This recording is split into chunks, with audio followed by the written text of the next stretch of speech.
Salut à tous, je suis ravi de vous retrouver aujourd'hui pour une nouvelle vidéo. Je reviens à nouveau vous parler du parcours de flamme jumelle. Ça faisait un petit moment que je n'avais pas fait de vidéo parce que j'avais rien à dire. Très honnêtement, j'ai l'impression de vous avoir tout dit, de vous avoir transmis tout ce que j'avais pu comprendre, tout ce que j'ai pu vivre, tout ce qu'on m'a enseigné.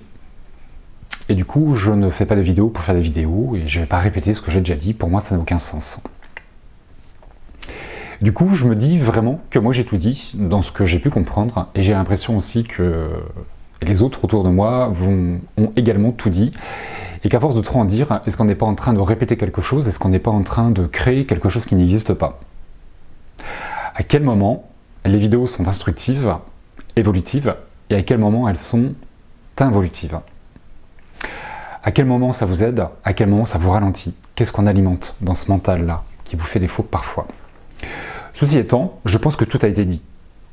Mais, comme certains je pense, j'ai encore quelque chose à dire, et c'est en partie grâce à vous. Il y a une partie qui est grâce à vous, et une partie qui est descendue de là-haut. Je m'explique. Régulièrement, je vous rencontre par le biais de consultations, de stages, ou comme le week-end dernier, je rencontre quelqu'un qui me reconnaît, et on commence à discuter de flammes jumelles, de spiritualité, de guides de lumière ou autre. Et lorsque je vous rencontre, lorsque je vous écoute, lorsque je vous découvre, je me dis qu'on ne vit pas du tout la même chose. Je ne me reconnais pas dans votre parcours de flamme jumelle, dans vos explications, dans votre cheminement, dans votre manière de réagir. Mais c'est normal, parce que vous n'êtes pas moi et je ne suis pas vous. On n'a pas les mêmes blessures, on n'a pas les mêmes karmas, on n'a pas les mêmes cheminements, pas les mêmes ressources, pas les mêmes difficultés, pas les mêmes peurs, pas les mêmes doutes, pas les mêmes logiques, on n'a pas les mêmes besoins, pas les mêmes attentes, les mêmes envies, et on n'a pas non plus le même jumeau ou la même jumelle. Ce qui fait que nos parcours sont forcément différents. Et que notre logique, notre fonctionnement va forcément différer les uns des autres. Je l'ai toujours dit, pour que mon parcours soit identique au vôtre, il faudrait qu'il y ait 4 personnes sur Terre qui soient identiques.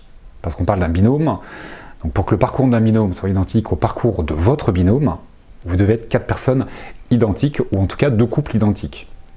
Ce qui n'est pas possible.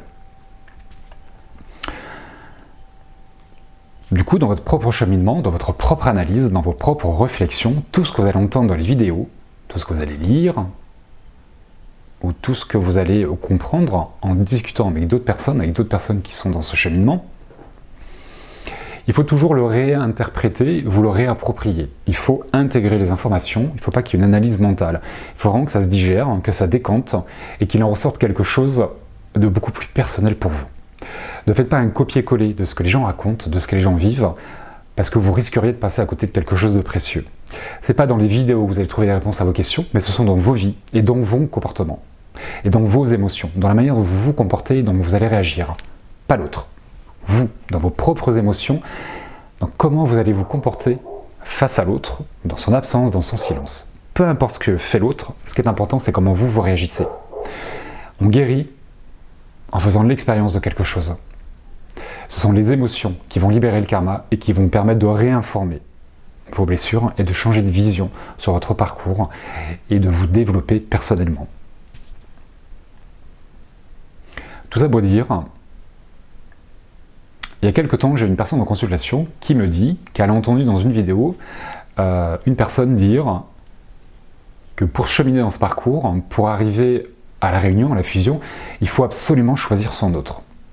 Elle me dit ça, et elle me raconte un petit peu ce qu'elle fait, et en fait, je me rends compte simplement que cette personne, elle perd complètement son libre arbitre, son discernement, qu'elle fait un focus sur l'autre, et qu'elle met toute sa vie en stand-by. Je veux rencontrer personne, je vais surtout pas déménager pour pas me trouver loin de l'autre, je vais pas changer de métier, parce qu'après on va co-créer avec l'autre, plein d'illusions, plein de fantasmes, et elle fait un focus tellement sur l'autre, qu'elle en oublie le travail sur soi. Pour moi, choisir son autre, c'est juste antinomique, ça n'a aucun sens. Et je trouve que c'est l'opposé de ce que vous devez faire. Maintenant, rappelez-vous qu'on n'a pas la même logique, nous sommes tous différents, que parfois lorsqu'on discute ensemble, on ne se comprend pas. Et que nous, les youtubeurs, lorsqu'on envoie des informations, vous ne les comprenez pas, vous ne les recevez pas comme nous, on vous les envoie. Qu'est-ce que cette personne YouTube a voulu dire en disant « choisissez votre autre » ? Est-ce que c'est une théorie de sa part? Est-ce que c'est une pratique? Est-ce que ça a fonctionné pour cette personne?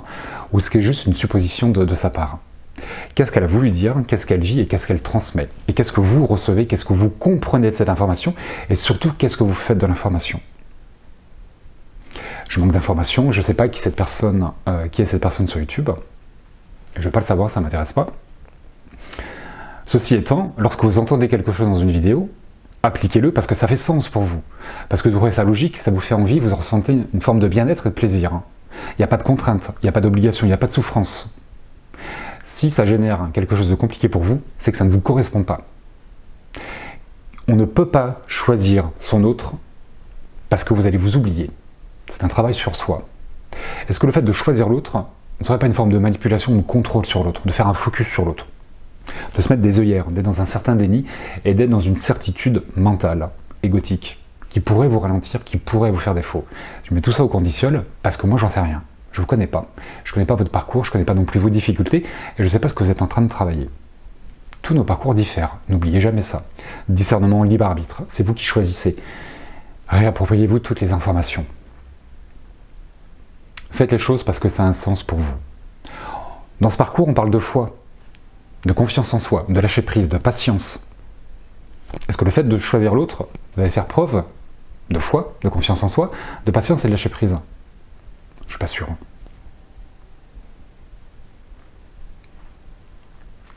Ne vous laissez pas téléguider par des vidéos, par les autres. Votre guidance intérieure, votre discernement intérieur. Et lorsque vous posez des questions, chers amis, acceptez la réponse qu'on vous donne. Que ce soit par le biais d'une consultation, des fois il y a des choses qui ne font pas plaisir parce que ça ne répond pas à vos attentes. Maintenant, posez pas la question. Et lorsqu'on se rencontre, et là je fais un clin d'œil à la personne que j'ai rencontrée le week-end dernier, qui me reconnaît et qui commence à me parler des flammes jumelles et qui me pose la question suivante. Enfin, c'est pas une question, en fait, c'est une affirmation de sa part. Elle me dit vous êtes d'accord avec moi, David, on a plusieurs flammes jumelles. Et je lui réponds non, je suis pas d'accord avec vous. Pour moi, tout le monde n'a pas une flamme jumelle. Et pour ceux qui en ont, on n'en a qu'une. La réponse que je lui donne. Et là, elle me dit, je la vois se défigurer, elle se braque. Elle me dit mais moi je suis pas d'accord avec vous. Et moi je suis sûr qu'on en a plusieurs. Je lui dis ok, moi je ne suis pas là pour vous convaincre de quoi que ce soit, vous me posez une question, je vous réponds. Faites ce que vous voulez de la réponse, pardon. Maintenant, si vous ne voulez pas recevoir la réponse, ne posez pas la question. Peut-être que j'ai tort, peut-être que cette personne a raison, mais ce que je ressors de son comportement, c'est qu'en fait, elle veut que je la rassure dans sa croyance. Est-ce qu'elle est réelle, sa croyance, ou pas? J'en sais rien. À elle de comprendre ce qu'elle vit.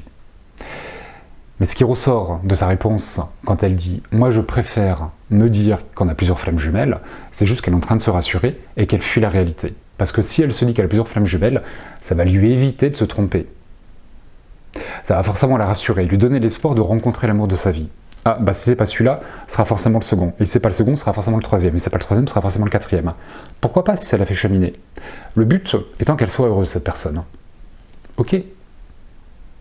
C'est quoi se tromper? Souvent, vous consultez à tort et à travers pour qu'on vous valide le lien, pour qu'on vous dise « lâche rien, ça va arriver ». À quoi ça sert? C'est à vous de comprendre en face de qui vous êtes, dans vos émotions. C'est dans l'absence et dans le silence. C'est simple de dire à quelqu'un « je t'aime », surtout quand on ne le pense pas. Donc il n'y a pas de preuves, il n'y a pas de choses factuelles qui peuvent vous ramener dans ce parcours. L'indicible, l'invisible, et pas le fantasme. C'est souvent dans l'attitude de l'autre, dans ce qu'il n'exprime pas, dans ce qu'il exprime également, que vous allez comprendre dans quel parcours vous êtes. Ne perdez jamais votre discernement, votre libre arbitre et écoutez vos émotions. Tout se passe ici, en vous. Vous n'avez pas besoin d'un médium, vous n'avez pas besoin d'un thérapeute, vous n'avez pas besoin d'une vidéo, vous n'avez pas besoin d'être en contact avec l'autre, vous avez besoin d'être en contact avec vous, de vous écouter vous, de vous regarder vous et d'expérimenter tout ce qu'il y a là. Qu'est-ce que ça exprime? Qu'est-ce que ça vous informe? Les émotions sont des messagères. Et tout se passe dans votre passé, dans votre enfance. Pas dans le couple, puisque la relation de flamme jumelle réactive vos blessures. Il faut forcément régresser dans vos vies antérieures et dans votre passé. Commencez par votre passé, par votre enfance, dans la relation au père, dans la relation à la mère. L'autre ne crée pas de blessures. L'autre ne vous maltraite pas. Deux personnes qui s'aiment, qui n'arrivent pas à être ensemble.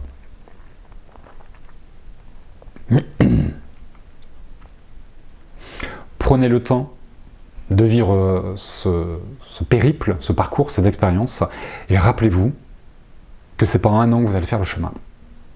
Je pense pas. La seconde chose qui me fait prendre ma caméra pour faire une vidéo sur les flammes jumelles, elle vient de là-haut. Et quand je dis qu'elle vient de là-haut, c'est pas Dieu, ce ne sont pas mes guides, c'est pas mon âme qui me dit fais une vidéo là-dessus. Il y a une inspiration, quelque chose qui descend en moi, qui me fait cheminer, qui m'apporte une compréhension et qui me donne l'impulsion pour vous le transmettre. C'est comme ça que je fonctionne. Il faut enlever cette fausse croyance que Dieu est en train de vous téléguider et que Dieu est en train de vous faire plein de choses. Parce que c'est pas du tout comme ça que ça fonctionne. Le respect du libre arbitre. On ne peut jamais vous forcer à faire quoi que ce soit. Tout ce qu'on va vous dire, ce sont des propositions, des invitations. Vous faites parce que vous avez envie de le faire, et vous faites surtout quand vous êtes prêt à le faire. Donc tout ce que nous on fait, les médiums, on n'est pas téléguidés. Ce n'est pas les ordres, ce sont des propositions, des invitations. Il est simple de se cacher derrière Dieu, derrière ses guides, pour dire je fais ci, je fais ça, parce qu'on me demande de le faire. Il faudrait peut-être assumer ce qu'on fait, prendre ses responsabilités, et je fais une vidéo parce que j'en ai envie. Maintenant, il y a quelque chose qui est descendu de là-haut, mais ce n'est pas un ordre. Et la source, elle vous insuffle des choses, elle vous montre, elle vous inspire, elle vous suggère, mais elle ne vous téléguide pas, elle ne vous donne pas d'ordre. Ne comptez pas sur eux, comptez sur vous. Ils vous accompagnent, ils vous soutiennent, ils vous montrent, mais ils ne vont pas faire pour vous. Et j'entends souvent les gens qui me disent « mais on me le met tout le temps dans la tête ». Pourquoi mes guides me mettent l'autre dans la tête? Personne ne vous met votre autre dans la tête, c'est votre mental. Les guides, Dieu, votre âme, ne sont pas dans l'acharnement, dans le bourrage de crâne. C'est votre mental qui fait ça pour vous rassurer. C'est de l'obsession, c'est de la dépendance, c'est du manque. C'est pas de l'amour. L'autre ne se place pas dans la tête, mais dans le cœur. Du coup, ce qui est venu là, comme ça, là, ce qui est en présent en moi et que j'ai envie de vous transmettre, pour vous accompagner dans cette période qui s'appelle la séparation que tout le monde fuit et que personne ne veut vivre, parce que forcément, quand on amoureux de quelqu'un, on a envie d'être ensemble et on n'a pas envie d'être séparés. On est d'accord. Maintenant, rappelez-vous que la séparation, comme moi je vous l'ai évoqué plusieurs fois, c'est une préparation à l'amour et c'est également une protection. Parce que vous n'êtes pas ensemble, chers amis, c'est pas que vous ne vous aimez pas, c'est que vous n'êtes pas prêts à être ensemble et à être heureux ensemble. Parce que vous êtes malheureux individuellement, vous avez des blessures qui vous rendent malheureux, des protections qui empêchent que vous soyez authentique et naturel dans l'expression de l'amour et que vous êtes conditionné par plein de choses. Du coup, ce couple d'amour inconditionnel, de couple universel, ne peut pas se placer dans la matière.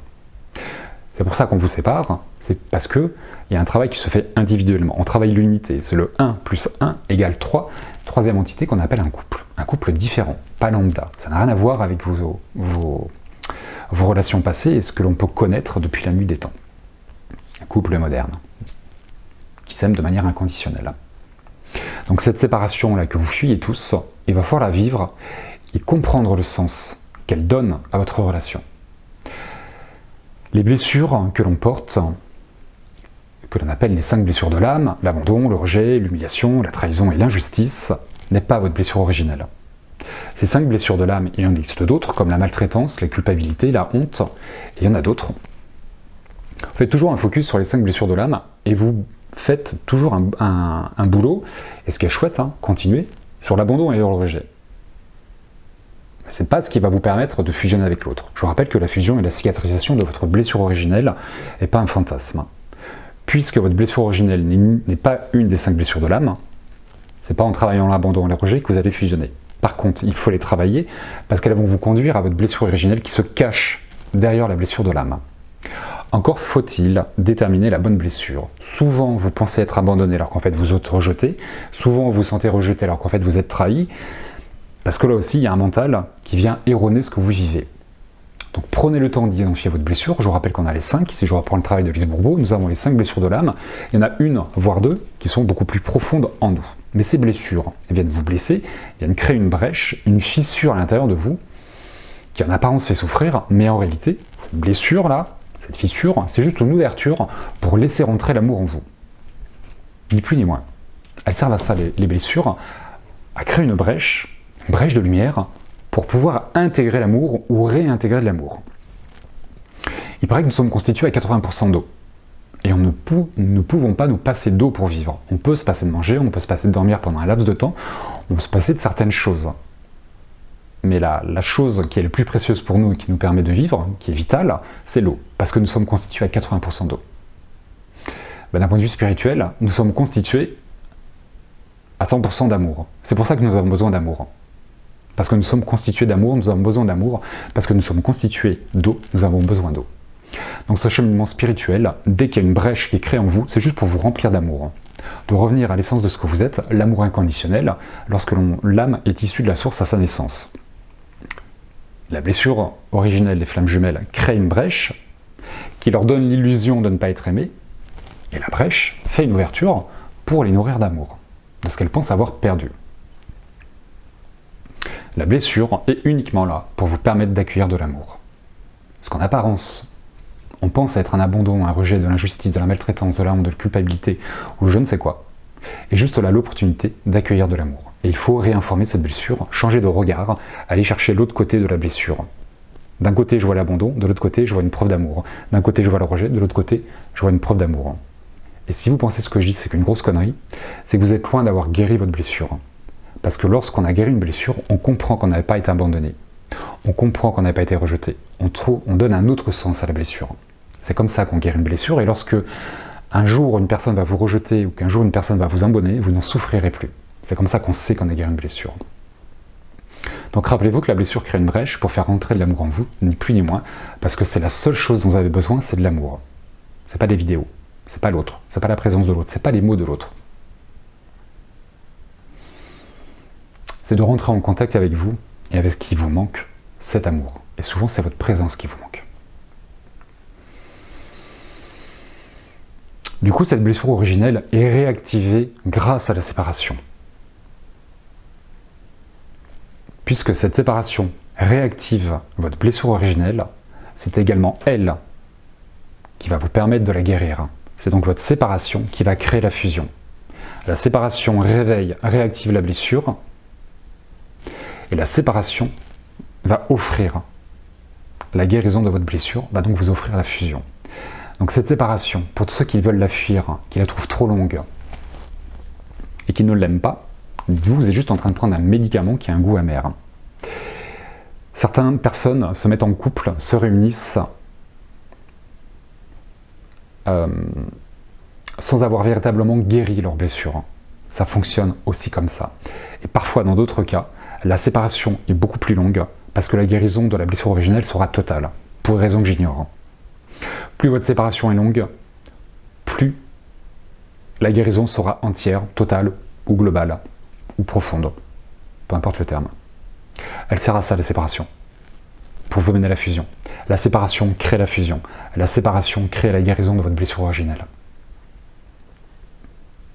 C'est important de prendre conscience de ce que vous vivez et de vivre chaque étape de ce parcours, même si vous le trouvez long, même si vous le trouvez laborieux. Il n'est pas normal pendant des années de souffrir dans ce parcours.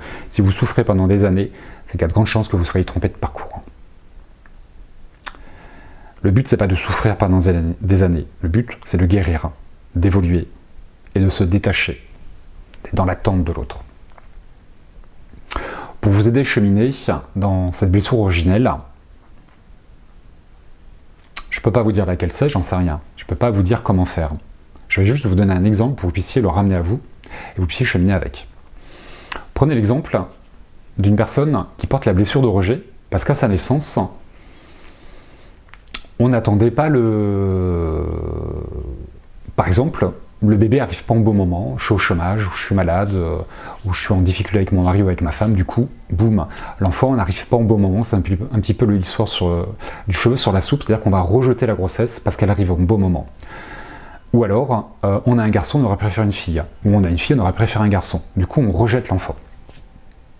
Ça crée la blessure de rejet à la naissance, ou à l'échographie, ou pendant la grossesse. La blessure peut être activée pendant la grossesse, les mémoires intra-utérines, à la naissance ou les 5-6 premières années de vos vies.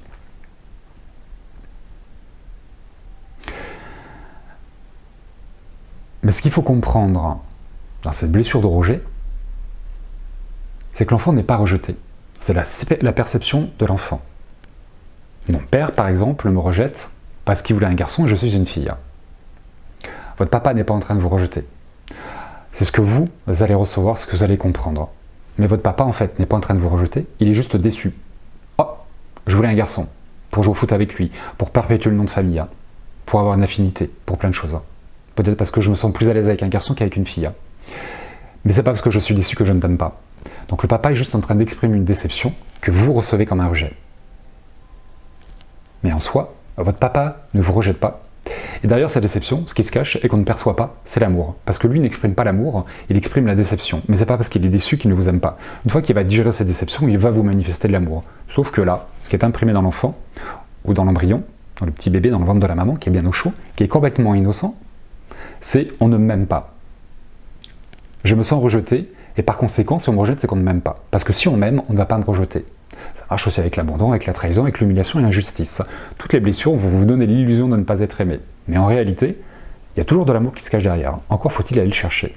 Prendre le temps de comprendre, de changer de projecteur, de prendre de la hauteur, placer au niveau de l'âme, de comprendre ce qui se joue, ce qui se trame dans cette expérience. Donc au moment où l'enfant se sent rejeté, il ne se sent pas aimé. Du coup, boum, blessure, fissure, en soi, on ne m'aime pas. Et cette blessure de l'âme va également réactiver ou révéler la blessure originelle. Toujours pour prendre cet exemple, qui ne fonctionne que dans cette blessure de rejet où le papa voudrait un garçon plutôt qu'une fille, où il y a une déception. On ne peut pas faire une généralité de cet exemple, c'est juste pour que vous puissiez vous inspirer. Ce petit bébé, avec sa blessure de l'âme qui s'appelle pour lui le rejet, va se dire « mon père me rejette parce qu'il ne m'aime pas ». Et là, dans l'analyse, même si c'est un petit bébé ou un embryon, l'analyse qui est reçue pour l'enfant, la compréhension, c'est « on ne m'aime pas parce que je ne suis pas comme il faut, parce que j'ai fait quelque chose de mal, parce qu'il y a quelque chose qui ne va pas chez moi. Du coup, on ne m'aime pas parce que j'ai fait quelque chose de mal ou je ne suis pas comme il faut, je n'arrive pas en bon moment. Du coup, ça peut, par exemple, créer la culpabilité. Le rejet va révéler, va réactiver la blessure originelle qui pourrait être la culpabilité. C'est juste un exemple. Voilà, une fois que vous avez compris votre blessure de l'âme la plus profonde, la plus prononcée, qui peut très bien être l'injustice et l'humiliation, c'est pas forcément le rejet et l'abandon. C'est pas parce qu'on parle souvent du rejet et de l'abandon que vous avez soit le rejet, soit l'abandon. Ça peut être la trahison, l'injustice ou l'humiliation, qui vous mènera à votre blessure originelle. Quelle est la réaction? Quelle est l'attitude de l'enfant dans sa compréhension? Qu'est-ce qui est perçu? Et c'est juste une perception. Souvent dans la vie, comme je disais tout à l'heure au début de la vidéo, on envoie des choses et vous ne le recevez pas de la même manière. Et même dans la vraie vie, on se parle, on ne se comprend pas. Et là, c'est juste une expérience qui révèle la même chose. Le papa envoie quelque chose que l'enfant ne reçoit pas de la même manière. En soi, tout est là pour révéler votre blessure originelle, la scission des flammes jumelles. Et pour ceux qui porteraient la culpabilité, on va forcément rentrer dans un contrôle, dans une volonté de bien faire, l'exigence, le perfectionnisme, à tout bien faire et à surtout pas se tromper. Parce que si je porte la culpabilité, il faut que j'ai raison sur tout. Il faut surtout pas que je me trompe. Et on va tout faire pour être aimé par les autres et pas être accepté. Du coup, on est dans le contrôle, on est dans l'acharnement, parfois même dans la manipulation. On ne sait pas lâcher prise, on n'est pas patient. Voilà. Ça va engendrer tout un comportement. Et votre blessure, on va expliquer votre comportement, va vous pousser à agir d'une manière qui est tout sauf naturelle. Et on se dénature. Donc on sort de l'amour, on rentre dans les peurs, on rentre dans les protections, on s'écarte des autres, on crée des barrières inaccessibles, infranchissables. Et après, certains vont dire, mais moi, ça fait 10 ans que je suis célibataire ou j'étais célibataire toute ma vie. Mais vous avez érigé une telle barrière contre l'amour, parce que vous avez peur d'être aimé, vous avez peur de ne pas être aimé, vous avez peur d'aimer, quelque chose comme ça, que du coup, plus personne ne peut venir vous voir.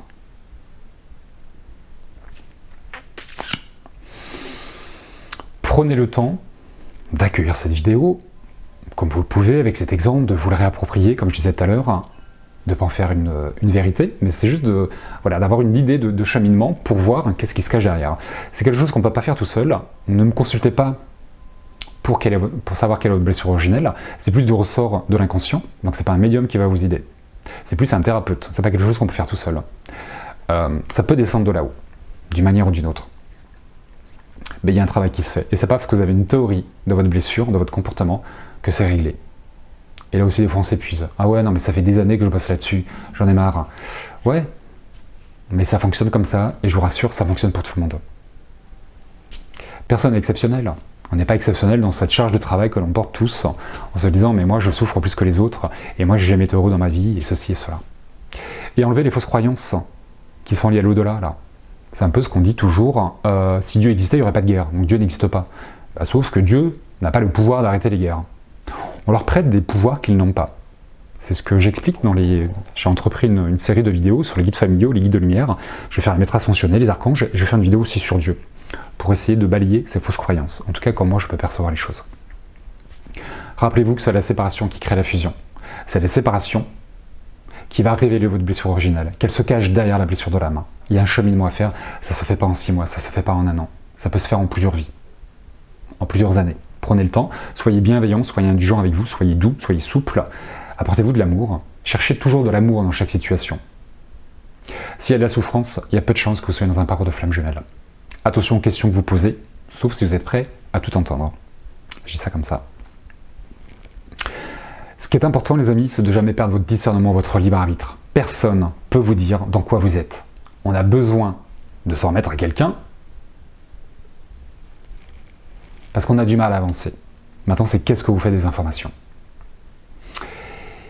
Il n'y a pas longtemps aussi, j'ai une personne qui me dit « Vous êtes le 3e que je consulte, et en peu de temps. » Et elle me dit « Tous les 3, vous vous contredisez.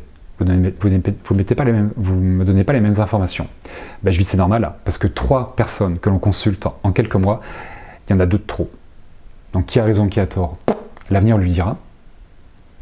Mais ne consultez pas à tort et à travers.